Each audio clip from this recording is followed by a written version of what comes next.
کو حق سمجھتے ہوئے کلمہ پڑھ لیا، دوسرے وہ لوگ تھے جنہوں نے یہ کہا کہ کیا نبی قریش میں آنا تھا، کیا ہم اس نبی پہ ایمان لائیں؟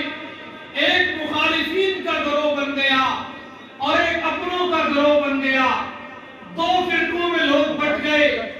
ایک دن عصر کے بعد مکہ کے چند سردار اکٹھے ہوئے، حضرت ابو طالب کے پاس آئے اور آ کے کہنے لگے اے ابو طالب آپ سے ہم نے کچھ باتیں کرنی ہیں۔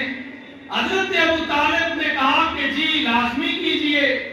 کہنے لگے کہ پہلی بات تو یہ ہے آپ اپنے بھتیجے کو بلائیں اور اس سے پوچھیں اسے دولت چاہیے، اسے جائیداد چاہیے، یا اسے مکہ کی سرداری چاہیے، یا اسے مکہ کی کوئی خوبصورت لڑکی چاہیے۔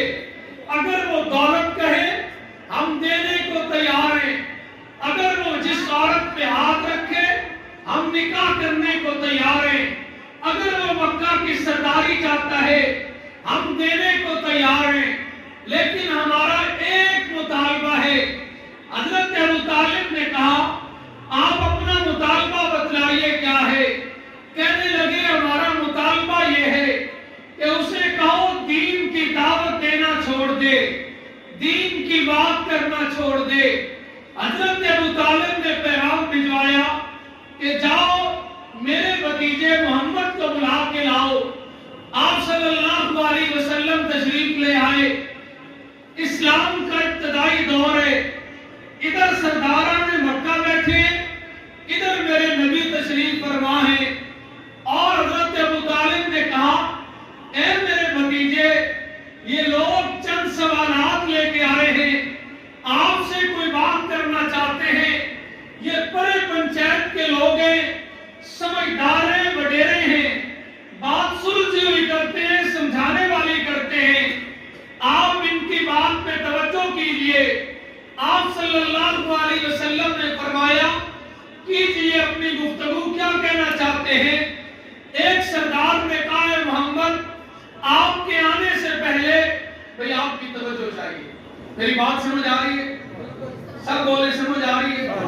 توجہ چاہیے بس آپ۔ فرمایا کہ اے محمد آپ کے آنے سے پہلے ہم ایک مکان میں رہتے تھے، اکٹھے کاروبار کرتے تھے، تمام کاموں میں شریک تھے، ہماری خوشیاں اور غمیاں ایک تھی، لیکن جب سے آپ آئے بھائی بھائی سے جدا ہو گیا، رشتہ دار رشتہ داروں سے جدا ہو گئے، بیٹا مسلمان ہے تو باپ کافر ہے، باپ مسلمان ہے تو بیٹا کافر ہے، باپ بیٹے کا نہیں رہا، بیٹا باپ کا نہیں رہا، ہمارے خاندان تقسیم ہو گئے، برادریاں تقسیم ہو گئی، رشتہ داریاں تقسیم ہو گئی۔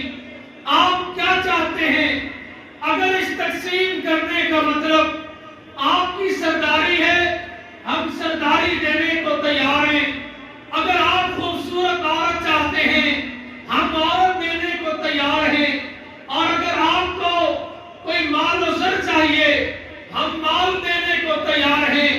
میرے آقا حضور صلی اللہ علیہ وسلم نے دو لفظی جواب ارشاد فرمایا، فرمایا مکہ کے لوگوں اگر تم میرے ایک ہاتھ پہ چاند لا کے رکھ دو، دوسرے ہاتھ پہ سورج لا کے رکھ دو، میں یہ تو برداشت کر لوں گا، یہ دنیا کی دولت تو لے لوں گا، لیکن یاد رکھو میں اللہ کے دین کا اعلان کرنا نہیں چھوڑوں گا۔ یہ میں نے اپنی طرف سے نہیں کیا بلکہ اللہ کے حکم سے کیا ہے۔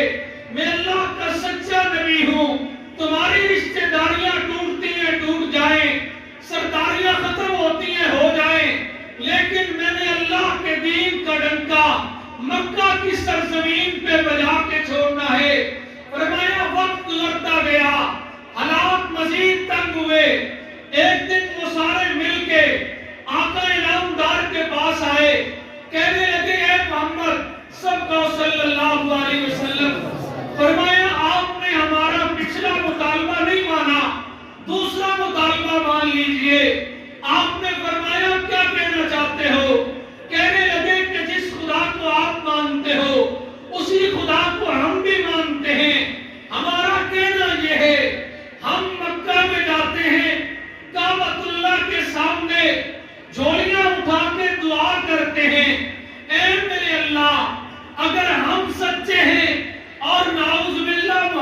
جھوٹے ہیں تو ان پہ پتھر برسا کے ان کو ہلاک کر دے، اور اگر وہ سچے ہیں اور ہم جھوٹے ہیں تو ہمارے اوپر پتھر برسا کے ہمیں ہلاک کر دیجئے۔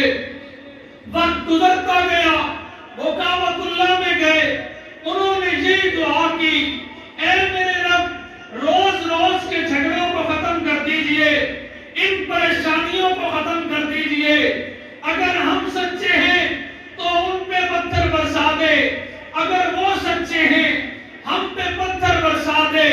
پہلا دن گزر گیا، پتھر نہیں برسے، دوسرا دن گزر گیا، پتھر نہیں برسے، تیسرا دن گزر گیا، پتھر نہیں برسے۔